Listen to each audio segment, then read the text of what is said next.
Olá, meus queridos irmãos, a paz do Senhor Jesus para todos. Nós estamos com a nossa série de estudos do livro do Apocalipse, tá bom? Hoje nós vamos estudar o versículo de número 14. Nós estamos em série, versículo por versículo, tá bom? E antes de nós começarmos a falar sobre o versículo de número 14, vamos fazer uma oração. Querido Deus, obrigado, Senhor, pela sua bondade e misericórdia. Nos ensina a tua palavra, Pai. Fala nos nossos corações, não somente ao meu, mas aqueles que estão assistindo, aqueles que estão acompanhando essa série de estudo do Apocalipse. Pai, tome nas tuas mãos, dê graça e nos sustente cada vez mais, em nome de Jesus. Amém.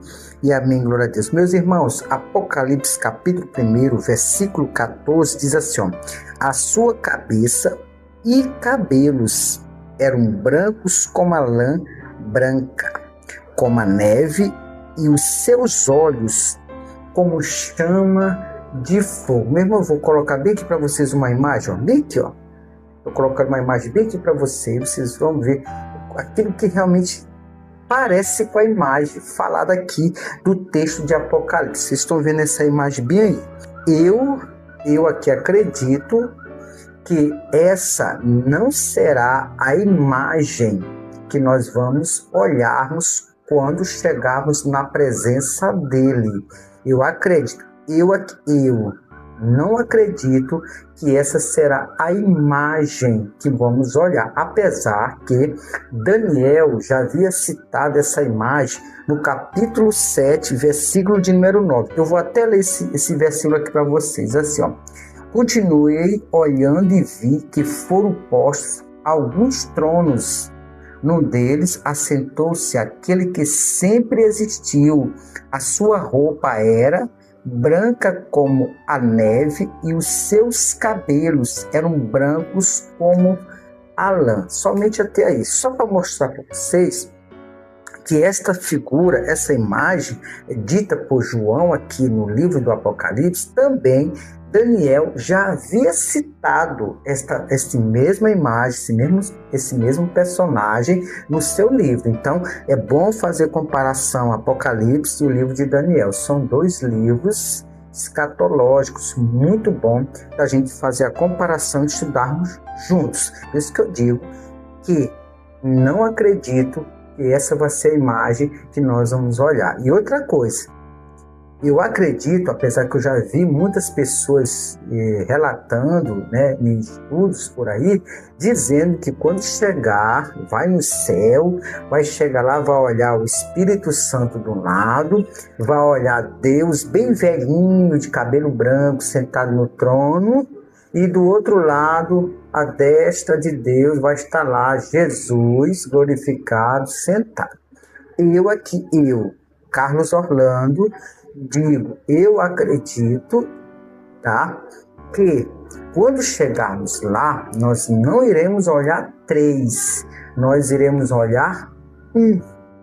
Jesus, o único ser que tem corpo, não um corpo humano, mas um corpo glorificado lá. Então, quem chegar lá vai olhar Jesus e não três, vai olhar um. Aquilo que eu estou dizendo que eu acredito que é, tá? Se alguém tem algum pensamento, tem alguma ideia ou tem algum argumento teológico para defender ou dizer que eu estou errado, fique à vontade, pode deixar no comentário, não tem problema não. Agora, eu acredito que quando chegar na presença de Deus, eu vou estar na presença de Jesus, tá bom? Hoje nós falamos sobre Trindade, 3 em 1. Por quê? Porque Deus Pai, Jesus é o Filho, o Espírito Santo é o que intermédio, no caso, é o que convence o homem do pecado da justiça. Tanto é que Jesus sempre falou que ele era guiado pelo Espírito, ou seja, mostrando que mesmo um homem ele pode ser guiado pelo Espírito Santo, mas quando chegarmos lá, eu acredito que nós não iremos olhar três pessoas, tá bom? Se você tiver alguma linha de raciocínio aí, quiser comentar, fica à vontade, tá? o canal ele é aberto, você pode se expressar à vontade. Agora, o que eu acredito é que essa imagem que João fala, que Daniel cita aqui no capítulo de número 7, versículo 9, eu acredito que não será a mesma imagem que nós vamos olhar, tá?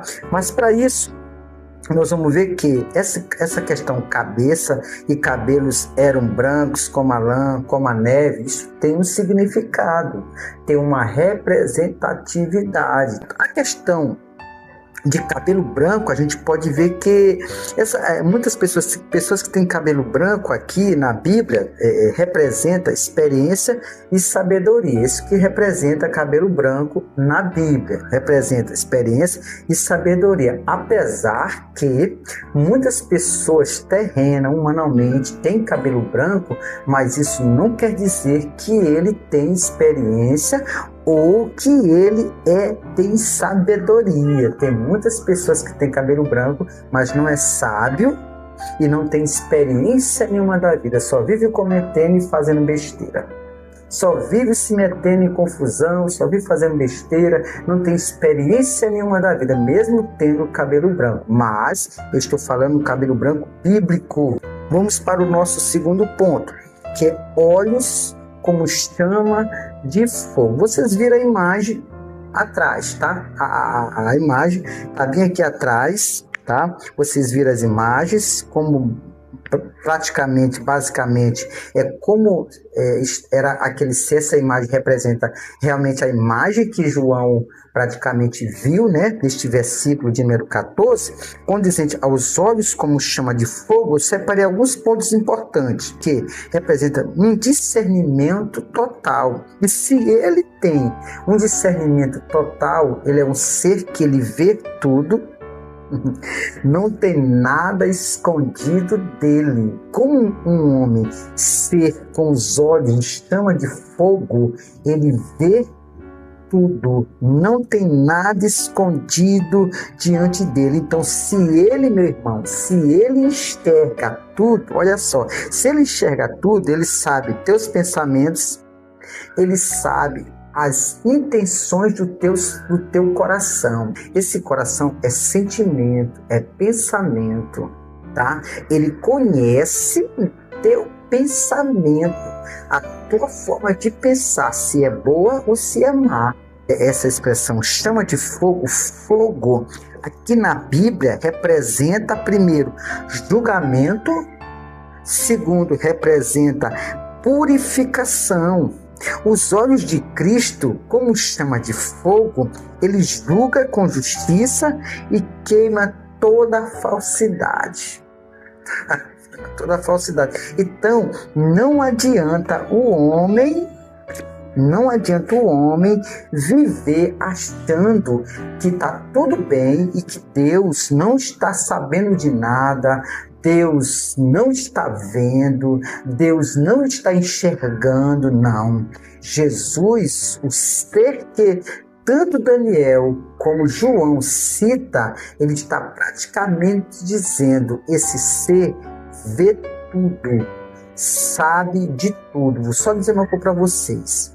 Deus, ele é onipresente. Ele está presente em todos os momentos, em todos os lugares. Ele é onipotente. Ele tem todo o poder. Ele não tem limitação de poder.